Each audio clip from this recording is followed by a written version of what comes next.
हर हर महादेव, ओम नमः शिवाय। तो हम आज आपके लिए कुछ अलग ही लेकर आए हैं कि कोई किसी का नहीं होता।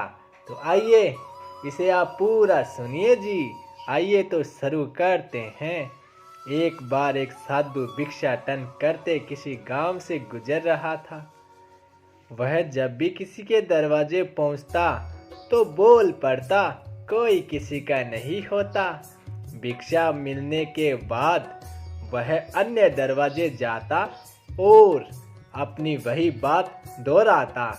इसी क्रम में बढ़ते हुए वह एक सेठ के यहाँ पहुंचा। सेठ अपने हिसाब किताब के कार्यों में व्यस्त था। भीख में उसने साधु को एक 10 रुपए का नोट थमा दिया। साधु नोट रखते हुए बोला, कोई किसी का नहीं होता। सेठ को आश्चर्य हुआ।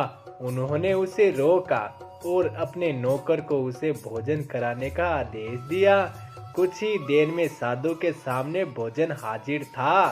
साधु ने बिना कुछ बोले भोजन ग्रहण किया और चलते वक्त फिर से वही बात दोहराया, कोई किसी का नहीं होता। सेठ को पुण्य आश्चर्य हुआ, पर इस वक्त वह कुछ गुस्से में भी था। उन्होंने साधु से कहा, आप ये कैसे कह सकते हैं कि कोई किसी का नहीं होता? मैंने आपको पैसे दिए, भोजन कराया, फिर भी आप कहते हैं कि कोई किसी का नहीं होता। साधु ने शालीनता से जवाब दिया, बेटा यही सत्य है। तुम्हारे सबसे अपने भी तुम्हारा नहीं है। अगर यकीन न हो तो मैं तुम्हें साबित करके दिखा सकता हूँ, लेकिन इसके लिए तुम्हें मेरे कहे अनुसार एक नाटक करना होगा। साधु से पूरी योजना समझने के बाद सेठ ने सहमति दे दी और नाटक शुरू हो गया। अगले क्षण सेठ मर चुका था।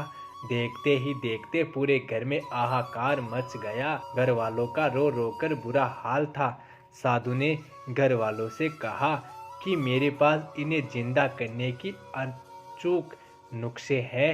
अगर आप चाहे तो मैं उसे आजमा सकता हूँ। इस वक्त कौन नहीं चाहता कि सेठ पुण्य जिंदा हो, चाहे उसके लिए जो कुछ भी करना पड़े। साधु ने गोमूत्र मंगवाया और कुछ मंत्र बुंदबुदाकर सभी घर वालों से कहा, इसे जो कोई भी पिएगा उसके तत्काल बाद ही सेठ जीवित हो जाएगा, लेकिन इसे पीने वाले की तुरंत ही मौत हो जाएगी। घर में कोई इस कार्य को करने के लिए तैयार नहीं था। सभी का इनकार करने के पीछे यही एक गोलमोल जवाब था कि इसका समय आ गया, उसको तो जाना ही है, फिर क्यों कोई और अपनी जान गंवाए। अंत में साधु ने उसे बुलाया जो एक व्यक्ति के लिए सबसे खास और दो जिस्म एक जान होते हैं, अर्थात पत्नी। साधु ने पत्नी से आग्रह किया कि तुम इसे पीकर अपने पति को वापस ले आओ। तब पत्नी ने जो जवाब दिया वह चौंकाने वाला था, उन्हें वापस लाकर क्या फायदा जब मैं ही न रहूंगी। वैसे भी इन्होंने जो संपत्ति अर्जित की है वह अपनी बीवी और बच्चों के लिए ही तो की है। मैं जीवन भर ये मान के चलूंगी कि नियति को यही मंजूर था। पत्नी ने कहा। पति के शब्द सेठ के कानों में पड़ते ही वह उठ खड़ा हुआ, क्योंकि वह तो मरने का नाटक किया हुआ था। उठते ही सेठ साधु के पैर पकड़ लिए और कहा, महाराज मुझे अपने शरण में ले लीजिए। मैं समझ गया कि इस दुनिया में सभी मोह जाल में फंसे हैं। आप सही कह रहे थे कि इस दुनिया में कोई किसी का नहीं होता। सेठ सब कुछ त्याग कर साधु के साथ भिक्षुक बनने और सिद्धि को प्राप्त करने निकल गया। तो कहते हैं ना कि कोई किसी का नहीं होता।